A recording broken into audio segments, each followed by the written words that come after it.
Estar na igreja não é estar em Cristo. Tem muita gente que estão na igreja, mas habitam dentro do reino do pecado. Não são habitantes do reino de Deus, são habitantes do reino do pecado. Existem muitos irmãos, muitas irmãs que são orgulhosas, são mentirosos, são quilapeiros, não respeitam ninguém na igreja. Isso acontece porque estar na igreja não é estar em Cristo. Por favor, não confunda. Uma coisa é estar na igreja, outra coisa é estar em Cristo. Será que tem algum habitante do reino de Deus aqui nesse lugar? E é justamente sobre isto que nós estaremos falando agora. Estaremos falando sobre o tema habitantes do reino de Deus. O que lhe vou falar hoje não é um conto religioso, não é algo que foi, na verdade, desenvolvido por homens, mas é uma realidade espiritual, cuja nós todos que cá nos encontramos estamos nesta realidade espiritual. Ora, neste momento, enquanto eu falo para si, neste momento, enquanto você está sentado, olhando para mim, falando, existe uma guerra espiritual que está acontecendo numa dimensão que você não consegue ver. Existe uma guerra espiritual que está decorrendo, que está acontecendo nesse preciso momento. Não, eu não estou a falar das guerras em África. Não estou a falar também das guerras que têm sido faladas pelos órgãos de comunicação massiva, como a guerra da Rússia e por aí vai, Israel e por aí vai, não. Eu estou a falar de uma realidade totalmente diferente. E não é pelo facto de alguém desconhecer uma verdade que anula essa verdade. Posso ouvir um amém? Porque se alguém não conhecer sobre a verdade, imaginemos nós, da lei da gravidade, esta pessoa, atirando-se do 10º andar para baixo, por acreditar que não existe a lei da gravidade, ela vai ter que enfrentar as consequências do seu comportamento de ignorância. Amém ou não amém? Porque não é pelo facto de eu ignorar uma verdade que eu vou anular a existência dessa verdade. Não é pelo facto de eu não conhecer uma determinada verdade que eu vou anular a existência dessa verdade. Portanto, existe uma verdade, uma realidade que é uma luta espiritual que está decorrendo neste momento, enquanto eu falo para vocês. Não é uma luta com AK-47, não é uma luta com espadas, não é uma luta que se utiliza tanques blindados, mas é uma luta por um território chamado o território da tua alma.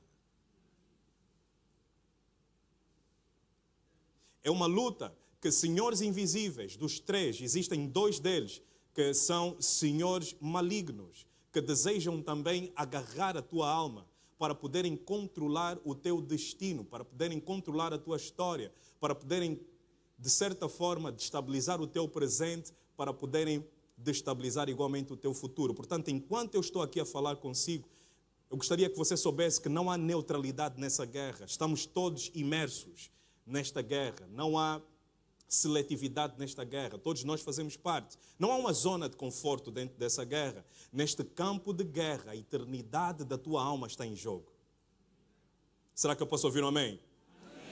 Neste campo de guerra, eles querem consumir, querem agarrar a tua mente, querem agarrar o teu coração, querem agarrar também a tua alma, porque estes elementos são 3 elementos que estão no radar destes 3 senhores espirituais que desejam dominar-te. Eles lutam um contra o outro para conseguirem dominar a tua vontade e de tal maneira controlar a tua história. A Bíblia nos mostra, por exemplo, o grande apóstolo Paulo, um homem muito usado por Deus, que também teve, de certa forma, de lidar com este desafio. Ele encontrou-se dentro de um grande dilema que ele, de certa forma, não sabia o que fazer dentro desse grande dilema. Paulo começou a expressar que dentro dele havia uma natureza que lhe empurrava para práticas cujas ele não queria ter. Ele começou a dizer, mas o bem que eu quero fazer, este eu não consigo fazê-lo. Entretanto, o mal que eu não quero fazer, este eu me vejo, eu encontro-me fazendo. Posso ouvir um amém? Então, Paulo estava no meio deste grande dilema. Ele reconheceu que dentro dele existiam forças invisíveis, porém reais e verdadeiras, que empurravam-lhe para comportamentos que não dignificavam a sua nova vida enquanto cristão, ou alguém que anda em novidade de vida. Ele entendeu que dentro dele existia alguma coisa que levava-o a desenvolver comportamentos que, de certa forma, não enobreciam a sua fé. e que empurravam-lhe para um lugar em que ele seria embranhado de atitudes que, de certa forma, indignavam a sua fé. Paulo, o grande apóstolo Paulo, independentemente de ter sido chamado por Deus, ele passou por esse dilema, onde ele estava a ser embranhado por um ambiente espiritualmente denso e perverso. E ele começou a dizer: o mal que eu não quero, este eu faço, o bem que eu quero, este eu não consigo. Ele se esforçava, mas parecia que existia uma força invisível dentro dele, a qual empurrava-o para essas práticas um tanto quanto negativas. Mas ele descobriu, no meio disso tudo, que existia um escape. E este escape é a graça de Deus. Ele disse: agora eu descobri a graça de Deus. E quando eu tenho a graça me basta. Porque quando eu sou fraco, então eu sou forte.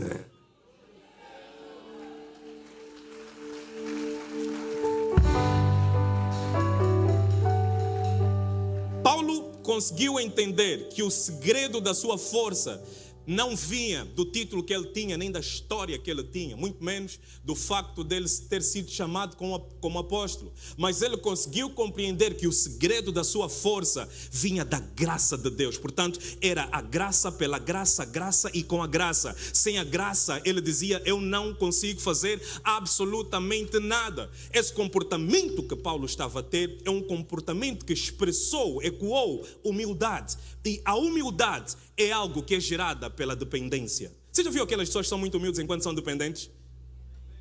Nunca viu, né? Tem pessoas que são humildes porque são dependentes. Dependem de ti. Enquanto dependerem de ti, vão ser bem humildes. Já viu isso acontecer? Oh, graças a Deus que aqui não tem nada disso. Aleluia. Portanto, a humildade é um elemento que vem da dependência. A dependência vai gerar humildade. A humildade vai gerar graça. E a graça vai gerar milagres também. Portanto, existe uma proporcionalidade aqui existente entre estes três elementos, ou quatro. Quando você tem a dependência, você cresce em dependência. A dependência te leva a crescer também em humildade. E quanto mais você cresce em humildade, você também cresce em graça. E quanto mais você cresce em graça, você também cresce em milagres. Portanto, estes elementos, eles andam de mãos dadas. Quanto mais humilde você for, quanto mais dependente você for de Deus, mais humildade de Deus haverá no teu coração. E quanto mais humildade de Deus existir dentro do teu coração, Deus vai te levar para um ambiente de graça. E quem anda de graça, anda de milagres em milagres. Hoje Deus me trouxe aqui para te dizer que a graça dele está sobre a tua vida, porque ele reconhece a tua dependência nele, a tua humildade nele. E quanto mais você cresce na dependência, eu estou a falar da dependência de Deus, não estou a falar da dependência do padrinho da cozinha, nem das coisas que vão ser feitas de acordo com o teu plano, mas na dependência daquele que já está no teu amanhã desde o tempo do teu nascimento.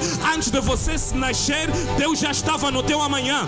Antes da tua mãe saber o teu nome, Deus já estava no teu amanhã. É por isso que Deus disse para Jeremias: antes de você ser formado no ventre da tua mãe, eu te conhecia e te escolhi e te separei para uma grande obra.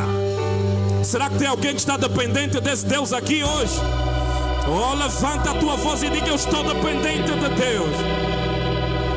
Quanto mais dependência, mais humildade. Quanto mais humildade, mais graça. Quanto mais graça, mais milagre na tua vida.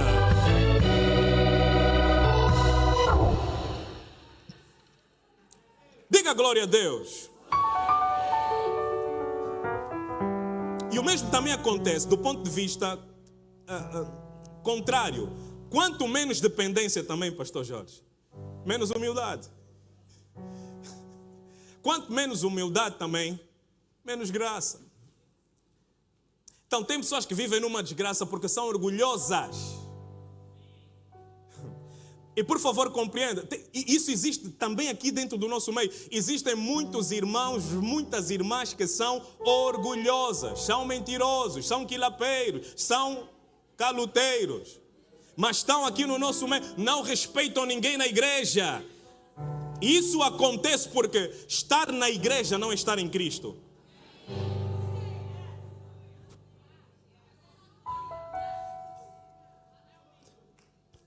isso acontece? Porque há uma diferença muito grande entre estar na igreja e estar em Cristo. Tem muita gente que está na igreja, mas não está em Cristo. Será que eu posso ouvir um amém? Tem pessoas que estão há 30 anos na igreja, mas a vida não muda. Entra ano, sai ano, é a mesma coisa. Por quê? Porque estar na igreja não é estar em Cristo. Tem pessoas que fazem parte da membresia da igreja, mas a vida não muda, continuam com os velhos hábitos, porque estar na igreja não é estar em Cristo. Tem pessoas que servem na igreja, pregam na igreja, cantam na igreja, mas ainda vivem com uma vida desordeira dos princípios divinos. Sabe por quê? Porque estar na igreja não é estar em Cristo. Tem pessoas que falam em língua, mas odeiam o seu irmão. Falam em línguas, mas pisam no seu irmão. Falam em línguas, mas vivem com fofocas atrás da direita e da esquerda, porque estar na igreja não é estar.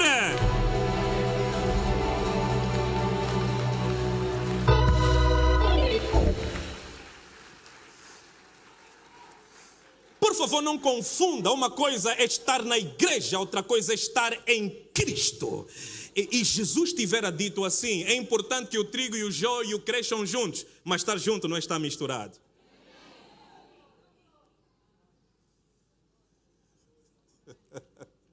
Jesus disse: é importante que o trigo e o joio cresçam juntos, mas estar juntos não significa estar misturado. É o teu comportamento quem vai evidenciar de que material você é feito. Será que você é feito de quê? De trigo ou de joio? É a tua resposta a provocações que vai definir de que material você é feito. Será que você é feito de quê? Qual é o material que te define? Não é o cartão de membresia que te define. Não é o cartão de obreiro que te define. Não é fazer parte de uma igreja que te define. É o tipo de resposta que você dá que vai definir quem você é. Porque quem está em Cristo, nova criatura é. Quando você está em Cristo, a tua linguagem muda, a tua forma de ser e estar muda. Você é obrigado a conviver com o joio, mas isso não te vai tornar um joio, porque você é trigo. Eu vim pregar para um trigo aqui nesse lugar. Estar junto não significa estar misturado, meu amado irmão. Quando você está em Cristo, a tua vida muda, a tua linguagem muda, tudo na tua vida muda, porque você está em Cristo. E quem está em Cristo, nova criatura é.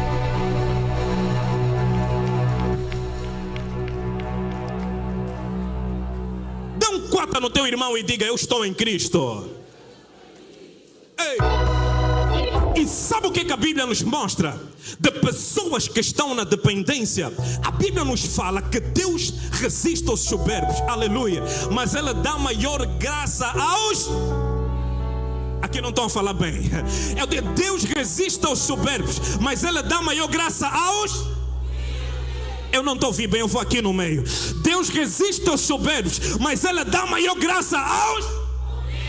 Sabe o que isso quer dizer? Que a tua dependência vai te dar humildade, a tua humildade vai te colocar na graça de Deus, e a graça de Deus vai te fazer andar de milagres em milagres. A graça de Deus vai te fazer andar de bênçãos em bênçãos. A glória de Deus vai te fazer andar de testemunho em testemunho. Eu preciso profetizar para alguém aqui que é humilde e que é dependente da palavra do Senhor.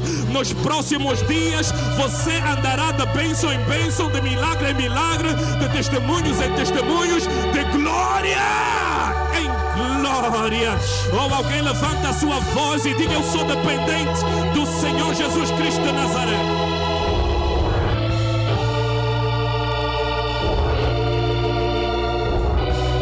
Yes. Diga glória a Deus.